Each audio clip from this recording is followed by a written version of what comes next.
Boa noite, pessoal. Como vocês estão? Chegou a nossa tão esperada segunda-feira para nossa primeira aula ao vivo de bem-estar de animais silvestres e zoológicos. Estou aqui com a professora Joseli. Boa noite, professora.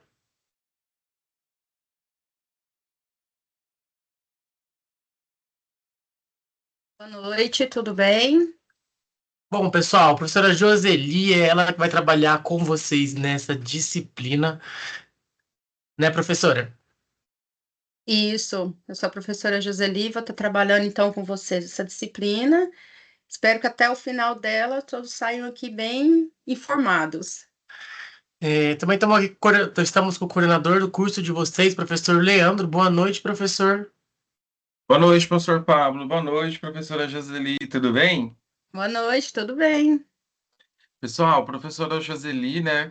Alguns já te conhecem, Joseli. A professora Joseli, o ano passado, ela participou com a gente da jornada de biologia, né? Na qual a gente trabalhou bastante a parte de educação ambiental. A professora Joseli trabalha na área de zoo, né, professora? Depois ela pode comentar um pouquinho mais com vocês, depois, e mostrar para vocês como é o trabalho dela, explicar certinho, porque ela tem toda a propriedade para trabalhar com vocês essa parte de bem-estar de animais silvestres e zoológico. A professora está todo dia com a mão na massa com esses animais ali, cuidando, administrando, trabalhando com a educação ambiental, né, prof? Trabalhando diretamente com o público também, que é uma parte importante desse processo. Professora Joseli, com certeza, vocês podem perguntar coisas aqui relacionadas. Professora Joseli, ela vai trazer para vocês a resposta na prática, né? Não vai ser nem em teoria, vai ser na prática mesmo. Professora Joseli é excelente, uma professora cheia de energia aqui para trabalhar com vocês. Eu tenho certeza que a disciplina está em boas mãos aí. E agradecer ao professor Pablo estar com a gente aqui de novo, seguindo com vocês ali por trás, né, Pablo? Respondendo, auxiliando, trazendo os recados para vocês. E só desejar a vocês um excelente início de módulo. Já estamos aí no módulo 52 esse ano. Muitos alunos já estão quase aí com o pezinho no 53 para chegar no 54 e finalizar. Formamos aí então esse ano, Prof. Josi, a primeira turma. Esse ano sai de formação de bem-estar animal desses nossos alunos. Professor Joseli, Bom, bem-vinda, certo? Muito obrigado de verdade, de coração, por aceitar o convite. Eu tenho certeza aí que quando a gente conversou ano passado, que eu vi que tinha essa disciplina, eu já tinha falado para ti se você aceitava estar à frente, né? E eu tenho certeza aí que a escolha foi excelente para trazer para os alunos o conhecimento sobre essa área tão importante. E, gente, extremamente interessante, né? Quando a gente fala de animal silvestre zoológico, aí é um assunto que chama a atenção, acho que de todo mundo, né? E a professora Josi tem toda a capacidade. Prof, muito obrigado. eu que agradeço o convite e bora lá, né? Pessoal, Hum. aproveitando aqui, eu acabei entrando um pouquinho atrasado, eu não vi se o professor Pablo trouxe os recados para vocês, mas eu tenho um recado muito importante ali para vocês. A gente tem aberto agora, teve uma live na semana passada, na qual eu trouxe alguns professores que trabalham com a parte da iniciação científica. Tá lá no mural da disciplina de vocês, lá no mural tá certinho, vocês podem ainda fazer inscrição, vale hora complementar para ver essa live, quais as atividades podem ser desenvolvidas na iniciação científica e faz inscrição para ganhar o seu certificado. E quando você fizer a inscrição, você vai receber ali nessa inscrição um e-mail. E nesse e-mail, vocês têm lá o link de acesso a essa live, certo? Não deixa de participar, é extremamente importante. A iniciação científica é um dos tripés da educação superior. Vocês podem concorrer a bolsas de iniciação científica para trabalhar e vocês não precisam se deslocar até a sede para trabalhar a iniciação científica, não precisa vir a Maringá. Você consegue desenvolver no seu local. Lá vai ter tudo certinho. Acesse. Não deixe de conferir qualquer dúvida. Pode mandar para o professor Pablo, ele ajuda também no direcionamento ali do local para vocês, certo? Iniciação científica é importante, né, professora Joseli? Porque a iniciação científica ela traz para a gente, além da pesquisa, um pouco da experiência profissional que pode agregar muito conhecimento e pode ser utilizada depois no trabalho mesmo, no dia a dia. É, direciona bastante. Às vezes é o momento que abre a nossa mente para aquilo que a gente quer. É isso aí. Gente, dos meus recados, tudo certo? Pablo, é contigo agora. Tem os recados da semana do professor Pablo. Começa tudo novo. Professora Joseli, excelente disciplina, excelente aula para você. Vou acompanhar vocês ao longo dessa disciplina. Às vezes eu apareço aqui novamente. Ah, e Pablo, um último recado muito importante. Semana que vem, na segunda-feira, dia 12, é feriado na Municipal, aqui na cidade de Maringá, onde a gente tem a sede dos estúdios da universidade. Então, na semana que vem, na segunda-feira, a aula que vai ser disponibilizada para vocês é uma aula gravada, ok? Porque os estúdios da universidade não abrem nesse dia e a gente não tem acesso a todos, a tudo. Então, a aula será gravada, vai ser disponibilizada para vocês. No entanto, vocês podem mandar as dúvidas para o professor Pablo. Ele vai direcionar essas dúvidas para a professora Joseli e no início da outra semana a prof traz aí resposta das dúvidas de vocês, certo? Vocês não vão ficar sem as dúvidas. Como é um feriado municipal, a gente traz essa informação para vocês. Professora, professor Pablo, muito obrigado, que tenham um excelente caminhar aí nessa disciplina. Beijo para vocês e excelente aula. Tchau, Tchau, tchau. professor. Tchau. Bom, Obrigada. pessoal, vamos lá, vou passar os recadinhos aqui iniciais. Deixa eu passar a apresentação. Começou a primeira semana de aula, primeira semana agora de uma primeira disciplina do módulo 52. A gente tem agora na segunda-feira a liberação da primeira aula ao vivo e liberação de duas atividades muito importantes para a nota de vocês, que é a atividade estudo 1 e a atividade mapa. Essas atividades já estão disponíveis lá no estúdio de vocês. Caso vocês não estejam vendo elas, mandem lá qualquer dúvida, qualquer oscilação, mandem lá no Fale com o Mediador que eu vou para responder. Lembrando que a atividade de mapa, o formulário padrão para preencher essa atividade está lá na sala do café e no material extra da disciplina. Qualquer dúvida, não hesitem, mandem lá no Fale com o Mediador que eu respondo para vocês. Professora, esses eram os recadinhos agora de início. O professor Leandro já falou os outros. Pode subir seus slides, fazendo um favor?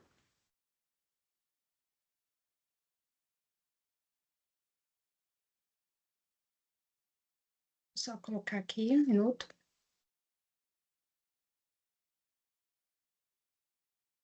Certinho? Certinho, professora. Boa aula, pessoal. Lembrando a nossa dinâmica, quem quiser falar no ao vivo, levante a mão ou mandem dúvidas ali no chat. Até daqui a pouco, professora.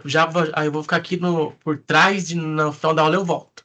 Tudo bem, então. Muito obrigada, Pablo. Até mais. Boa noite, pessoal. Então, como já me apresentaram, sou a professora Joseli e sou bióloga em um zoológico de animais silvestres que se encontra aqui em Maringá. Na verdade, na cidade de Guaraçu, né? Bem aqui perto. E eu vou estar, então, ministrando a disciplina de bem-estar em animais silvestres e de zoológicos dentro do curso de vocês de bem-estar animal. Bom, para mim, assim, foi um convite extraordinário, porque é a área que eu estou inserida e que é muito difícil você encontrar. Então, quem vai caminhar para esse lado aí dos silvestres vai suar um pouquinho a camisa, porque é bem raro. Então, quando eu tive a oportunidade, eu abracei por amar aves, né? E foi acontecendo assim no decorrer do curso.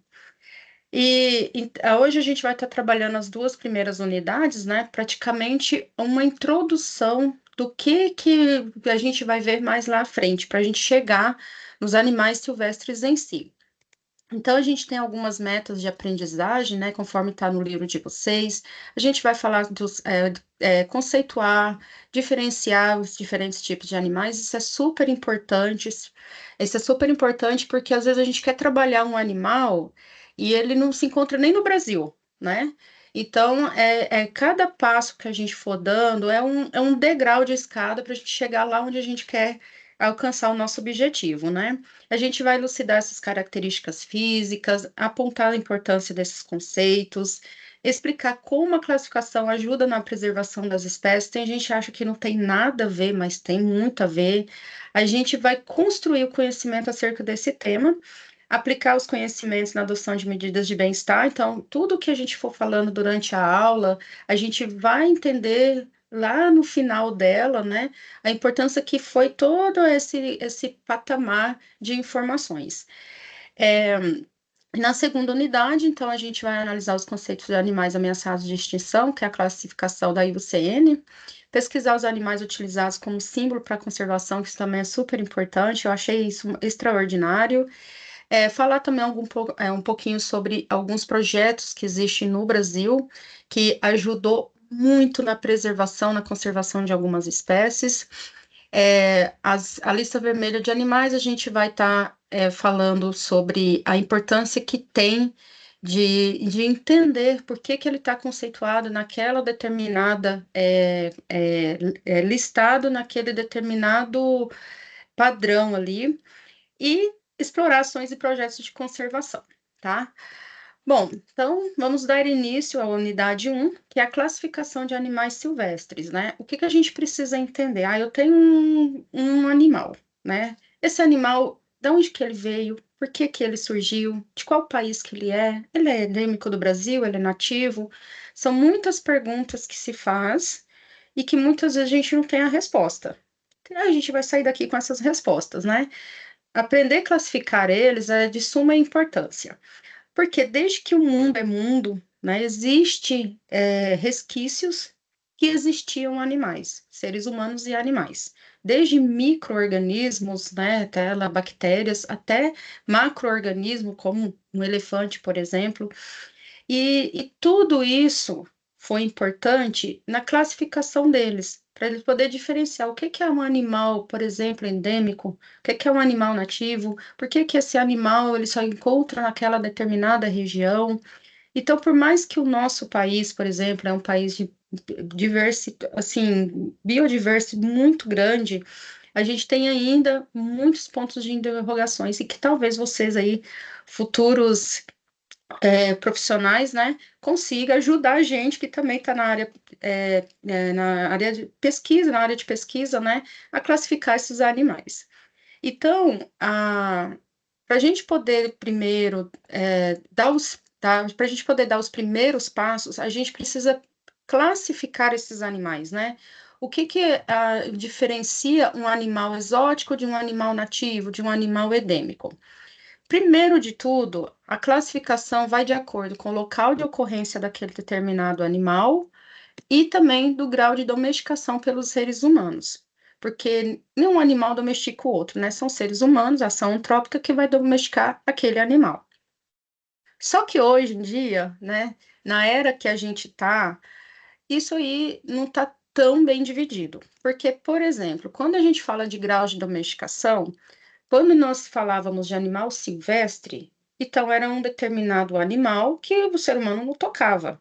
Mas hoje, por exemplo, a gente recebe lá no zoo um animal, uma arara, que é considerado um animal silvestre, que foi domesticada, que foi humanizada. Então, o grau de domesticação era para dividir justamente esses animais silvestres e selvagens de domesticado, que é o nosso cachorrinho, que é o nosso gatinho, né? Só que hoje em dia, isso se juntou, fez essa junção aí. E em relação à localização, bioma, é o país, aí eu vou conseguir classificá-los em endêmicos, em nativos, em exóticos. Mas calma lá que a gente vai falar de um por um deles, né?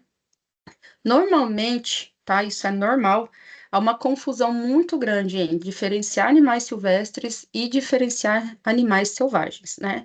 Ambos estão nessa legislação ambiental, que é a lei número 9.605, que é uma lei muito importante de vocês terem aí na memória de vocês, porque lá, qualquer dúvida, vocês vão procurar lá na lei o que realmente classifica esses animais silvestres e animais selvagens, né? Mas o conceito é que os silvestres são os que vivem no seu habitat natural, não têm contato com seres humanos ou com ambientes antropizados.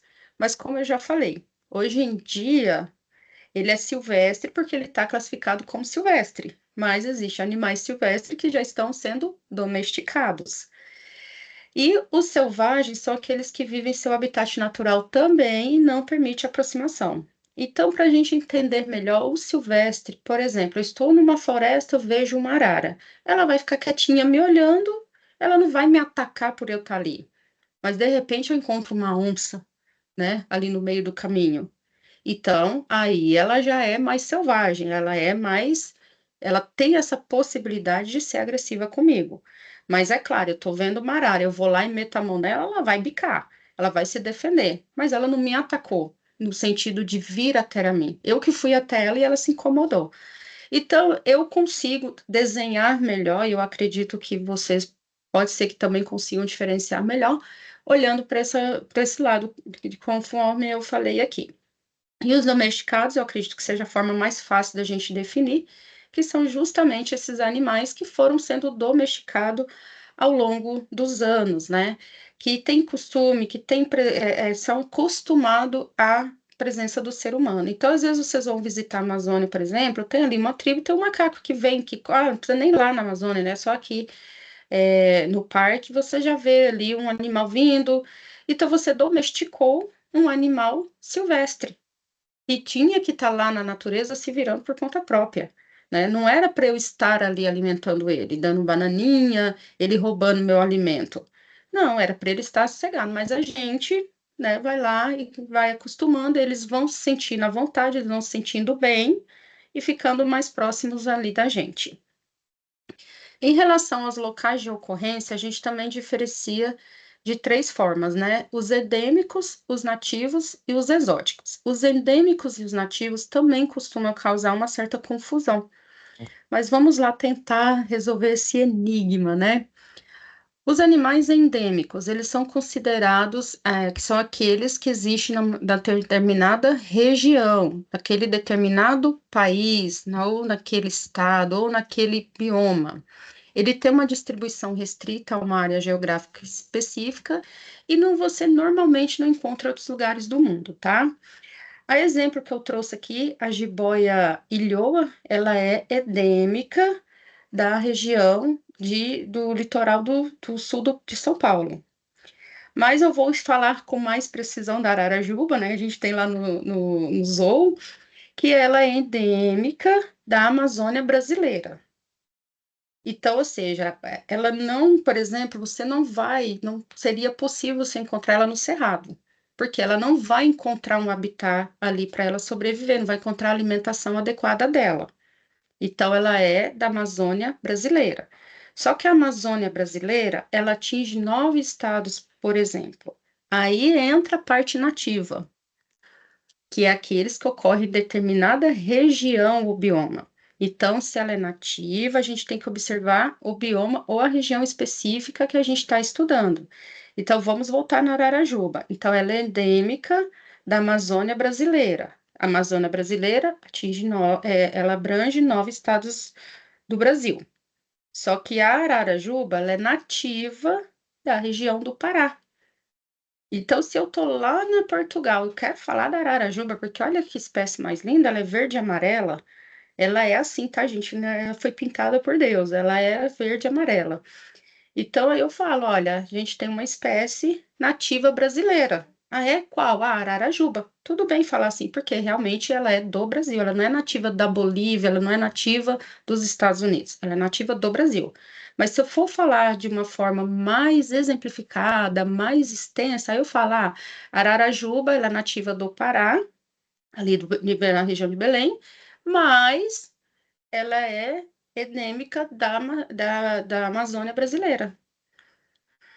Gente, foi surgindo dúvida aí, depois vocês vão colocando, tá?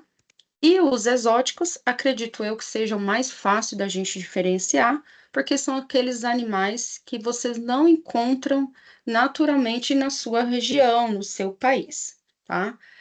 Então, por exemplo, eu vou falar também de uma espécie que a gente tem lá no zoo, que é a Piton indiana albina. Então, ela é uma serpente que é da Índia, ela é nativa da Índia, ela não é do Brasil. Só que ela foi introduzida no Brasil e não foi domesticada. Então, ela é um animal exótico, ela foi introduzida no Brasil de forma intencional. Alguém trouxe ela e colocou ela aqui. Ou pode ser de forma acidental, de repente essa cobra rastejou, entrou no navio e veio para aqui, por que não? Né? Então, o exótico é quando vem de outro país, que não é encontrado nesse local que eu estou morando, né, que eu estou vivendo ali.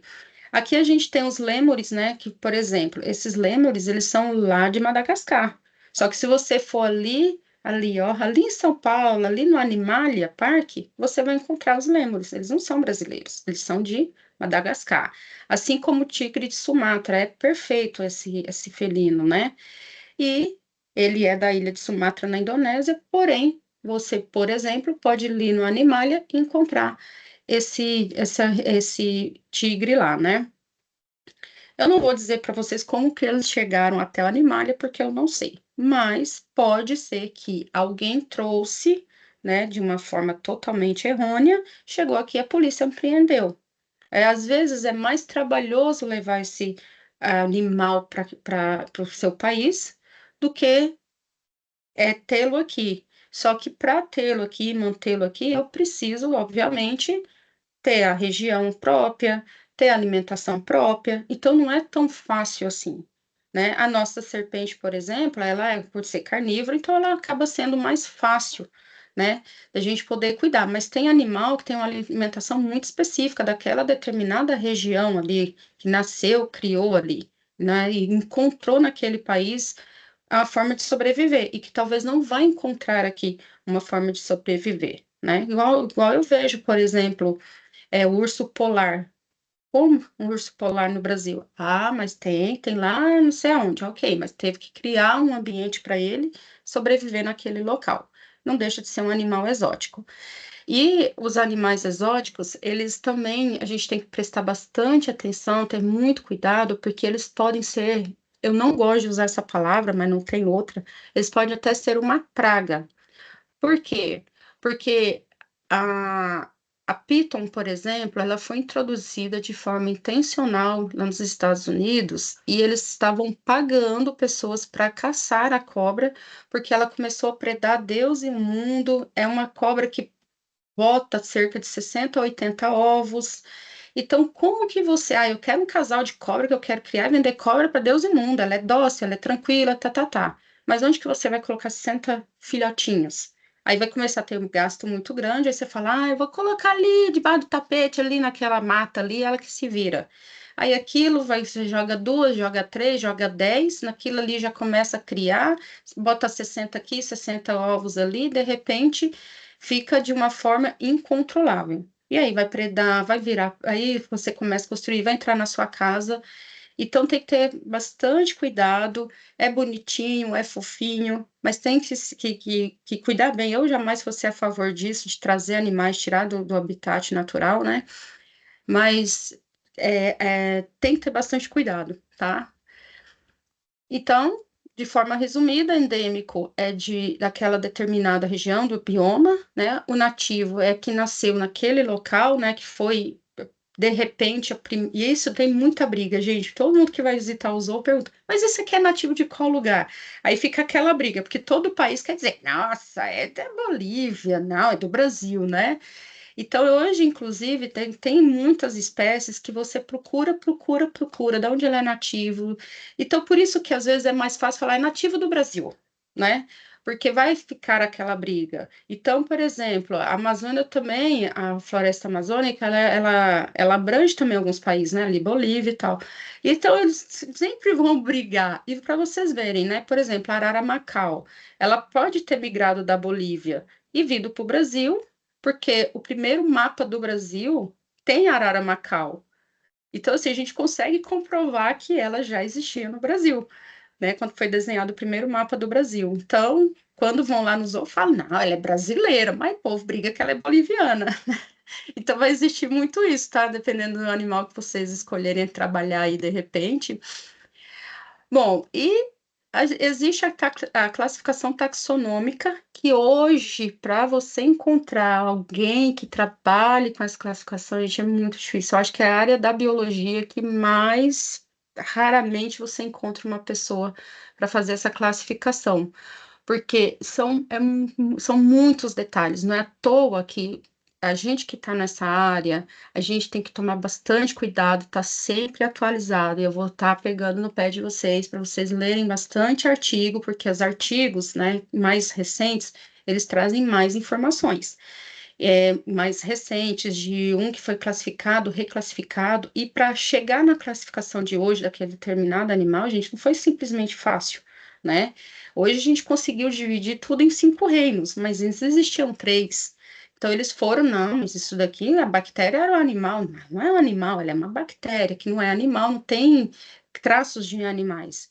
E graças a esse carinha aí simpaticíssimo, né, o Linnaeus, para quem gosta de ler bastante artigo da área, vai ver que praticamente as classificações taxonômicas são citadas, que você vai citar ele, tá bom? Então, a classificação, ela indica a principal forma de identificação, nomeação e classificação dos seres vivos, pode ser utilizada para os 5 reinos dos seres vivos, né? Seja animal, plantas, fungos, bactérias, protistas, e tem esses detalhes que eu falei para vocês, porque tem que observar aspectos morfológicos, genéticos, fisiológicos. Gente, às vezes um osso, um ossinho, detalhe, já vai classificar aquele animal para aquele gênero X, porque todos daquele gênero têm esse osso. Mas às vezes são felinos, por exemplo, mas aquele felino tem aquele ossinho X, aquele outro não tem. Então ele vai ser de um gênero e esse outro vai ser de outro. Louco, né? E mundialmente falando, é a nomenclatura binominal, né? Que foi, como eu falei para vocês, do Linnaeus. E a gente tem, claro, regras para se escrever uma determinada espécie. Então, nós temos gênero e espécie. Como que a gente escreve? Quando eu vou digitar, eu vou escrever de forma itálica o gênero sempre começando com letra maiúscula e a espécie letra minúsculas, mas ambos em itálico. Se eu vou escrever à mão, por exemplo, o certo, por exemplo, eu tenho as fichas dos animais lá que eu gosto de fazer à mão. Então, quando eu vou escrever à mão, eu vou escrever normal, né? Porque eu não vou escrever em itálico, eu vou escrever normal e passar um traço embaixo. Então, isso é um grande erro que a gente comete. Às vezes a gente vai escrever no caderno, quer ver todo mundo que usa caderno ou tablet, que seja, e escreveu, gente, passa o tracinho embaixo, caso você não consiga fazer ali de forma itálica, tá? Quando você citar a primeira vez lá Araraúna, que é Arara canidé, né, no seu artigo, no seu caderno, no seu texto, as próximas vezes que você escrever, você não precisa escrever inteiro. Você pode simplificar ali o gênero, né, colocando em letra maiúscula e um ponto, e a espécie não pode, você não pode diminuir ali, né? Você tem que escrever a espécie inteira, mas o gênero você pode, desde que já tenha sido citado. E existe alguma. Ah, desculpa. E, por exemplo, esse é o Lorenzo, tá, gente? A nossa arara canidela do Zoo. E então existem essas classificações aí que são importantes, mas a gente não vai lembrar de tudo, né? Toda vez que eu vou tratar de um animal, eu vou lá, pesquiso para ter certeza de qual domínio que ele se trata, de qual reino. O reino eu acredito que seja o mais fácil, porque você vai ver se você está trabalhando um reino plantar, e você está planta, se você está tratando de um animal, se você está tratando de uma bactéria. Aí os filos, né, e aí vocês veem que é uma pirâmide invertida, então ela vai funilando. E o filo, ele pode ser porífero, né, quinidários, cordatas, e aí a classe, né, vai ser aves, mamíferos, enfim, a ordem, a família, o gênero e a espécie. Então, falando sobre a arara canindé, então é essa classificação taxonômica que ela tem. Nossa, mas eu não vou usar isso nunca na minha vida. Vai, você vai, lá na frente você vai. E algumas espécies têm subespécie, né? O que a gente chama de trinômios, que, por exemplo, o nosso louro, né, mais conhecido aí do Brasil. E aí, por exemplo, o gênero dele é o Amazona, a espécie é a estiva, mas ele tem duas subespécies. A estiva, ou seja, Amazona estiva, escreve assim mesmo, tá? Ou a estiva Xanthopteryx, que vocês podem perceber que elas têm alguns diferenciais. Por exemplo, o rosto é mais clarinho. Então, lembra que eu falei para vocês? Às vezes você vai pôr um papagaio aqui, um papagaio ali. Você vai ver que tem subespécie, assim como acontece nos tucano toco, que é aquele do bico alaranjado. Tem um que, por conta do bico ser mais alaranjado, ele já teve uma classificação de subespécie. Então, a gente conhece como Rampastos toco, mas tem a Rampastos tocus toco e a outra classificação. Então, também existe essa questão de subespécie. E diferente de nós humanos, que somos uma espécie só, né? Papagaio, gente, tem várias espécies. Pessoal que vai, a maioria, isso é muito bom. O pessoal vai nos zoos, acha que todos os papagaios é o papagaio só. Não, é o papagaio Amazônia estiva, tem o Amazônia vinácea, tem o Amazônias brasiliensis. Então, assim, cada um tem a sua espécie, porque você vê, você nota a diferença de um para outro. E quando a gente fala de ameaçados de extinção, a gente até arrepia, né? Porque saber que, e tudo isso é decorrência praticamente da ação antrópica, né? Então, eu citei um exemplo aqui, tem lá uma senhorinha, ela tá sozinha na casa dela pensando, falando, mas eu preciso ter um animal na minha casa, Senhor Jesus Cristo, que bicho que eu vou ter? Aí ela fica sabendo que fulana de tal conseguiu um papagaio que fala bastante, né? Normalmente o pessoal gosta de papagaio, eu vou conseguir um para você, vou te indicar. Um cara vem, parte na porta dela, ó, trouxe o papagaio aqui para a senhora pediu, né? Então manda aí para mim. Aí ela vai, pega essa coisa mais linda aí do mundo, fala, nossa, papagaio diferente, peito roxo, né? Gostei, já quero, vou levar para minha casa. Aí chega lá o papagaio, começa a falar demais, pedir café às 5 horas da manhã, acorda Jurema, acorda, quero café, começa aquela barulheira, porque eles são barulhentos, aí começa a roer tudo.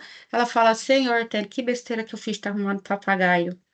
Aí bate lá na porta da casa dela, a polícia, porque, claro, né, fizeram ali uma denúncia.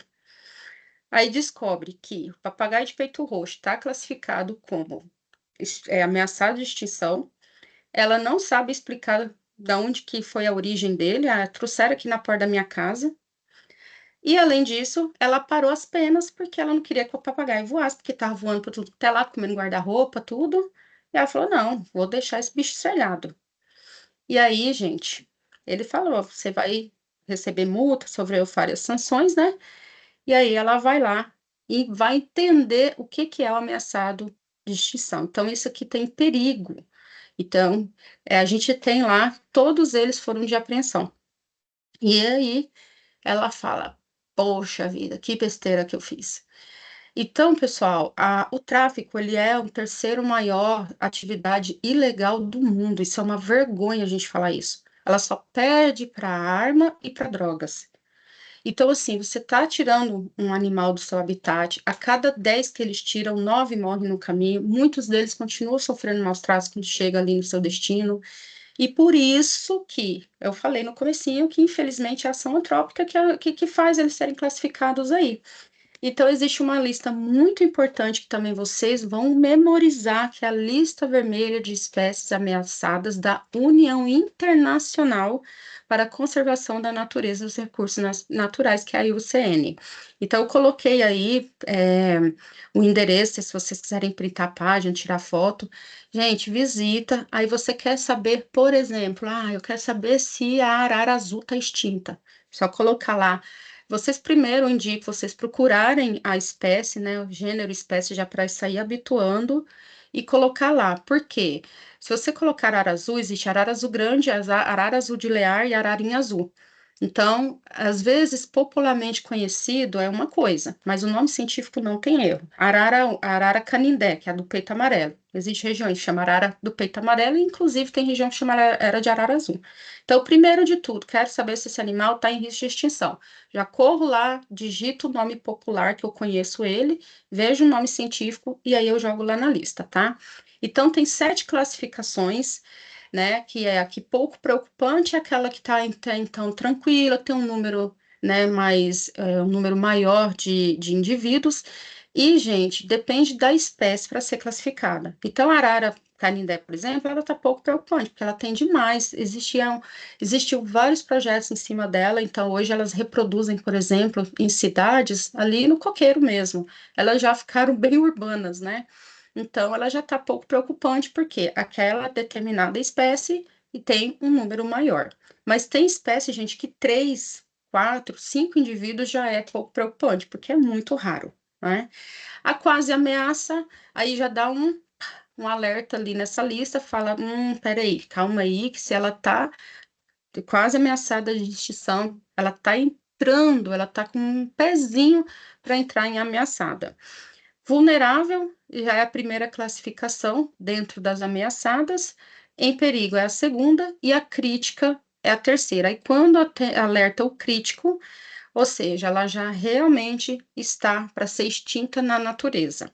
A ararajuba, uns anos atrás, ela chegou a ser extinta na natureza, só para vocês terem uma ideia. Por quê? Ela foi símbolo da Copa de 98, ela foi o fuleco da Copa, e depois todo mundo se apaixonou pela arara. Gente, ela é uma arara do tamanho de um papagaio, né? Ela é bem pequenininha. E, então, assim, ela é muito dócil, ela é brincalhona, ela é espertalhona. E, gente, como eu falei, ela é amarela da ponta das asas verdes. Onde no mundo você vai encontrar uma arara assim? Então, ela começou a ser muito traficada. Tanto que eles fazem uma contagem, né? Isso é um estudo muito assíduo em cima disso. E não viam, não notavam mais. Lembra que eu falei? Porque ela é lá da região da Amazônia brasileira, então fica mais fácil de uma certa forma, porque você sabe que ela só é endêmica daquela região, então não procuraram, não encontraram mais. Mas existem, por exemplo, lugares como o zoológico que promovem a reprodução, como está acontecendo com a ararinha azul também, que foi extinta na natureza e agora estão começando a nascer os primeiros filhotes de ararinha azul. Então a gente funciona também como um banco genético, que é importantíssimo. Então, extinto na natureza é extinto na natureza. E aí, quando chega a ser extinto, um animal extinto, realmente é que não existe na natureza, não existe em zoológico, não existe em mantenedouros, não existe em lugar nenhum, né? A não ser que alguém tenha mocadinho ali dentro de casa e não quer falar, mas chega a ser extinto, zerou aquele número de indivíduos. E cada classificação tem um número de indivíduos X daquela determinada espécie, né? E, graças a Deus, existem vários projetos de conservação que conseguiram tirar muitos animais dessa lista que está ali de ameaçado, né, que pulou, que foi. Se eu não me engano, hoje, a Ararajuba, eu não me atualizei, mas eu acho que ela já está vulnerável, ela já subiu. Olha como que subiu. Final de 2023, eles soltaram vários indivíduos nos céus de Belém do Pará. Gente, foi a coisa mais linda. Assisti o vídeo, fiquei tão emocionada. Eles soltaram vários indivíduos daquela espécie voando, assim, coisa mais linda. Ah, mas não humanizou? Não, porque quando é para projeto, aí é diferente, tá? Aí existem vários. Um dos mais importantes, assim, que vocês podem ler bastante é o Instituto Chico Mendes da Biodiversidade, que é o ICMBio, né? Inclusive tem concurso para o ICMBio, é super importante. E eles classificaram as unidades de conservação. Então, o que que acontece? Eles podem chegar, por exemplo, na sua fazenda, e falar assim: olha, aqui tem uma região muito propícia para viver determinado animal. Posso soltar aqui? Pode. Porque eles, gente, não é simplesmente, oh, eu peguei um papagaio, que lindo, vou soltar. Não, tem um estudo, tem um projeto, isso a gente vai ver mais lá na frente, nas próximas aulas. Não é só soltar ele, tá? Tem que ter um projeto, o órgão ambiental tem que ter autorização. Então, eles começaram a simplificar isso em unidades. Tem aquela de proteção integral, que é totalmente voltada àquele animal, e os de uso sustentável, que a gente vai ver. As de proteção integral envolve a estação ecológica, o Rebio, que é a reserva biológica, o Parna, que é um parque nacional, o monumento natural e também refúgio da vida silvestre. Então, essas são as unidades da proteção integral. Por exemplo, o Parque Nacional. Lá em Minas, existe o Parque Nacional muito protegido. Quando eu fiz meu curso de biologia, eu estudei no Instituto Federal de Minas Gerais, a gente foi fazer visitação. Gente, até para você andar nas cavernas, tem que ter um número de pessoas específico. Não pode entrar todo mundo. Eles te fazem assim uma lista que você fica assim, ah, você acha que é só chegar aí? Não, eles protegem mesmo. Eu senti na pele o jeito de andar, o jeito de pular. Ele fala, porque até aquela, a gente via assim umas folhinhas, a gente falava assim, nossa. Dava nada. Olha, essa daqui é uma espécie X, que é tal, tal, que é tal, tal, que é protegida pela lei TTT. Então, eles têm esses locais para justamente ajudar a conservar essas espécies. Por exemplo, refúgio da vida silvestre. Às vezes, é um ambiente que não tem araras, que aí eles vão introduzir ali uma determinada arara. Por quê? Tem araucária, por exemplo, vamos colocar o peito roxo, né? O papagaio de peito roxo, que adora pinha. Então, eles vão lá, vão introduzir aquele animal ali. Então, ele fica ali, é um animal que vai ser monitorado, observando se está tendo reprodução. Eles, às vezes, constroem ninhos, o próprio ser humano constrói ninhos que vão fazer a reprodução, como eu falei para vocês da arara canindé. Não existia tanto assim, eles começaram a construir ninho para incentivar. Hoje elas já viraram, né, moradoras literalmente ali daquele bairro, daquela cidade. E de uso sustentável, ela é mais voltada para estudos científicos, né? Então, são mais reservas, né, praticamente. Então, tem a área de proteção ambiental. Então, por exemplo, na Amazônia tem muita APA, né, que é a área de proteção ambiental, não me toque, não me rele, literalmente, tá? E, biologicamente, vou falar para vocês a diferença de conservação e preservação. Conservação é aquilo que eu já toquei, mas eu estou conservando. Então, por exemplo, a gente conserva espécies no zoo que, como a ararajuba, que poderia ter sido extinto, a gente conserva aquele animal. E preservação é aquilo que nunca foi tocado, que hoje em dia está muito difícil a gente observar, né? Então, é aquela área florestal que nunca foi tocada, então ela é preservada. Aí existem várias, né? Aí no caso são 7, mas bem voltadas justamente para estudos científicos. E no Brasil, gente, existem projetos assim que foi assim de extrema, está sendo e com certeza vai continuar sendo de extrema importância. O projeto On Safari, eu coloquei aí também o endereço para vocês conhecerem, né? Tem o projeto Tamar, que é só falar a gente já lembra das tartarugas. Tem o projeto Sapajos, que é referente aos macacos pregos, né? Sapajos é o gênero do macaco prego. Eu não consegui encontrar o site deles, eu encontrei o Instagram e também o projeto Arara Azul. Então, isso, gente, simplesmente a pessoa da Arara Azul, por exemplo, foi uma professora, uma bióloga, ela, vou começar, e hoje está extenso isso. E tudo isso proteção de uma determinada espécie. Mas ela, por exemplo, não é só arara azul, ela já começou a proteger outras espécies de araras. Então, às vezes começa tão pequeno e vai se estendendo aí. E aí, a gente tem, no caso, só voltar aqui um pouquinho, antes que eu me esqueça, que tudo isso, gente, a gente percebeu até agora que a ação humana, ela pode destruir, mas a ação humana, a ação antrópica, ela pode construir ou reconstruir. Então, assim, espécies, por exemplo, onças, cara, eles mataram, existia é, aposta para caçar onça, entendeu? Eles fazem umas coisas assim, eu ainda não consigo entender o que o ser humano passa na cabeça, né? E aí aí uma pessoa falou, não, eu vou proteger, eu vou gritar, eu vou levantar a bandeira e vou falar assim, vou proteger a onça, tá precisando. Aí aquele outro fala assim, não, eu vou te ajudar, aquele outro vai te ajudar. Faz um projeto, claro que não é fácil, né? É dinheiro, é um custo muito alto, tem que ter apoio, tem que ter política em cima, não tem o que fazer. E o do macaco prego, por exemplo, e a pergunta que eu acho que é mais fazem, né? Mas para que proteger essa espécie?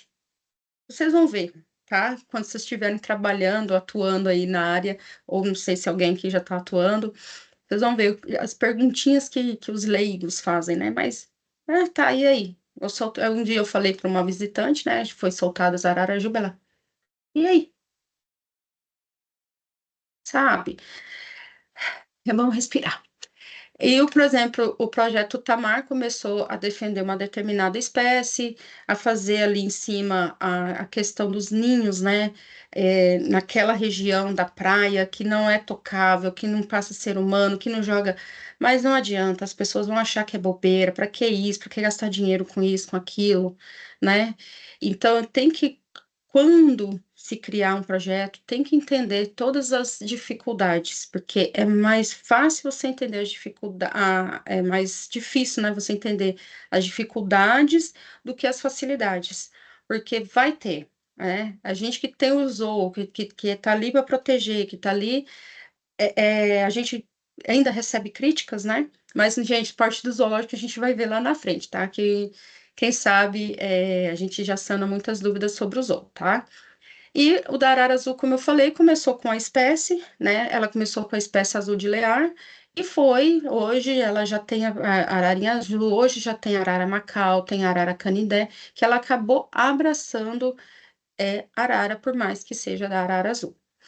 Aí nós temos aqui as espécies que são diferenciadas, que eles colocaram como representativos para aquela determinada, para aquele determinado projeto.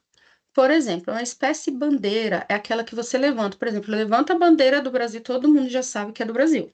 Levanta a bandeira branca com a bola vermelha no meio, é do Japão. Então, a espécie bandeira literalmente é uma espécie que está representando ali aquele projeto, né? No caso, a espécie bandeira do Brasil, né? Muita gente não sabe, mas é o sabiá, né? Todo mundo acha que é a onça, que é a arara, né? Mas é o sabiá. Quando se fala, porque até no próprio, em algumas citações existe, né? E, e a bandeira, então, eles escolheram um determinado animal para representar aquele determinado projeto. Então, vamos voltar para o projeto Tamar.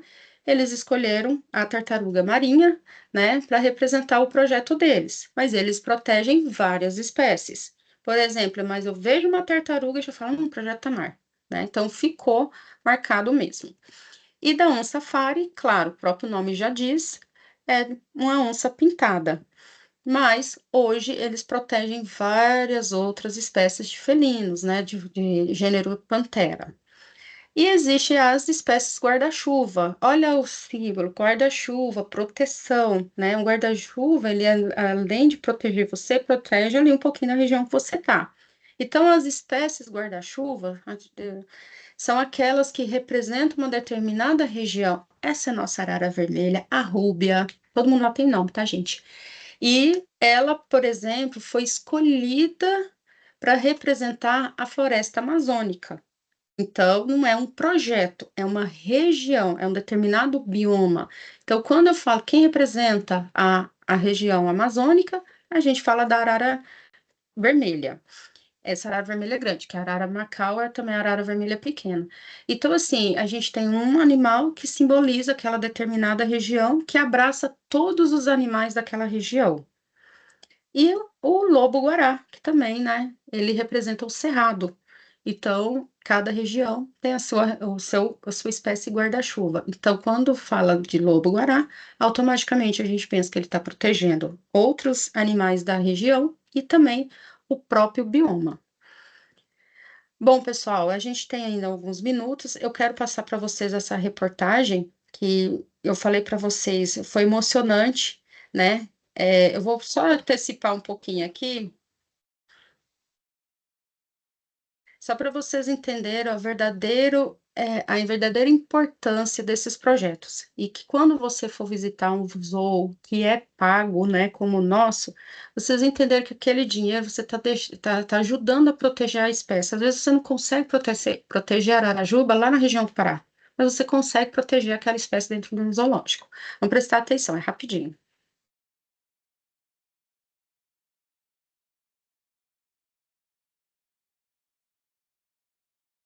Professor, eu acho que tá sem áudio o que você tá tentando passar. Alguém mais tá ouvindo? Aqui para mim está saindo o áudio. Pra mim não tá aparecendo o áudio. Alguém respondeu aí que não tá? Deixa eu ver, ainda não. Tá aparecendo o áudio normal pra vocês? Vocês estão conseguindo ouvir a reportagem? Não tá com som também, professora. Que estranho. Bom, professores, caso você não consiga mandar, eu consigo, me manda depois o link da reunião que eu coloco para eles na sala do café. Ah, beleza, então. Aí eles Ah, eu vou. conseguem.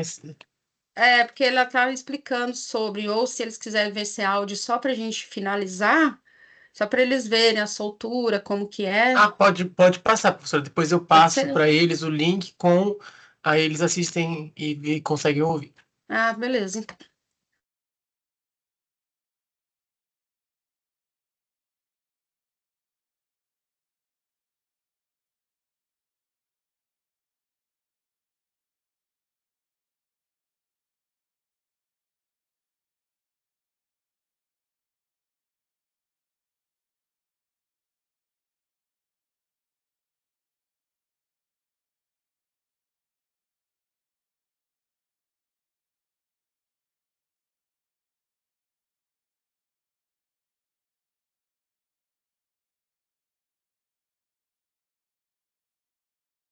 Bom, eu vou parar aqui porque aqui ela começa a explicar sobre como que foi, mas resumidamente falando, já existia mais de 20 anos que não existia essa espécie, né?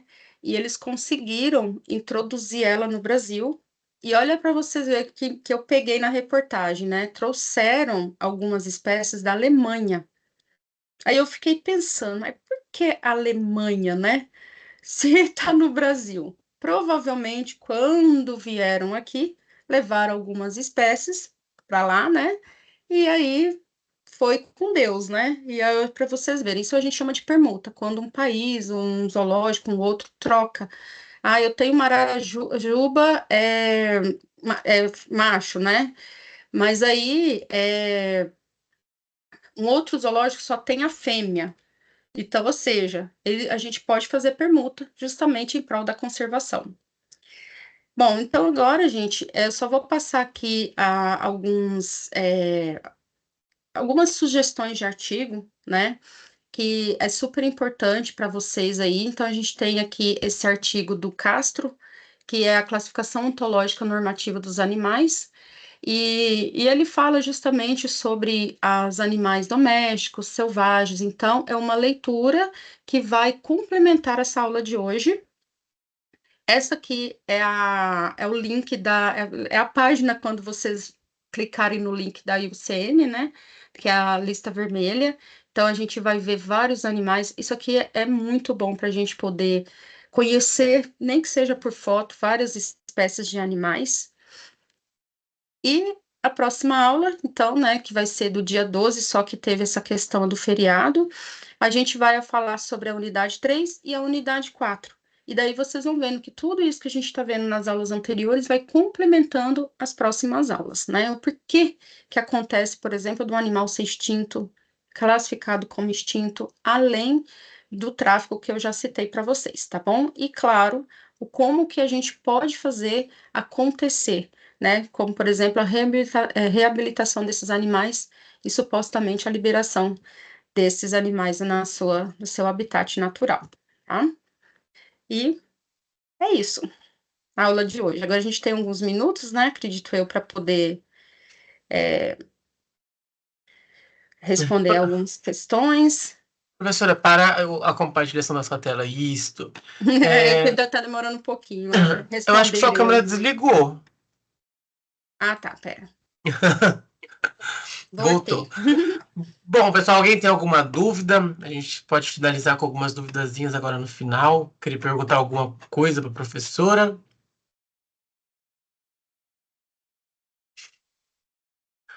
Bom, professora, muito obrigado pela sua participação. Um ótimo início dessa disciplina que realmente é muito maravilhosa. Eu acho que agora bem focada para a área de bem-estar animal também, né? Para eles entenderem desses animais silvestres, zoológicos. Acho que você tem bastante coisa para passar para eles ainda, né? Bastante.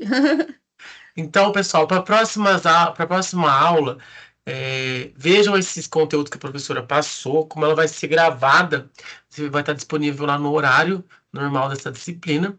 E aí vocês podem mandar as dúvidas lá no Fale com o Mediador, que eu encaminho essas dúvidas para a professora e a gente vai respondendo no decorrer da disciplina. Beleza? Certinho, então, professora, muito obrigado novamente. Maravilhosa essa aula. Estava aqui assistindo, vidrado também, fazendo umas anotações já. Ah, que legal! Vou saber. Alguém está Belezinha? digitando ali. Vamos ver se é alguma pergunta. Eu que agradeço e assim, como eu falei, né? Ah, já quer meu Insta. Eu passo para você, Paula, aí você passa para eles, tá bom? Beleza, então. Então é isso, professora. Brigadão. A gente Obrigada. continua conversando durante a semana. E, pessoal, qualquer dúvida, mandem lá no Fale com o Mediador. Lembrem de acessar as atividades que já foram liberadas no estúdio. E qualquer dúvida lá e qualquer instabilidade, me mandem lá no Fale com o Mediador. Professora, obrigado e até semana que vem, pessoal. Eu que Não, a agradeço. gente Tchau, continua tchau. falando hoje de semana, mas na próxima aula. É, tchau, tchau. Tchau.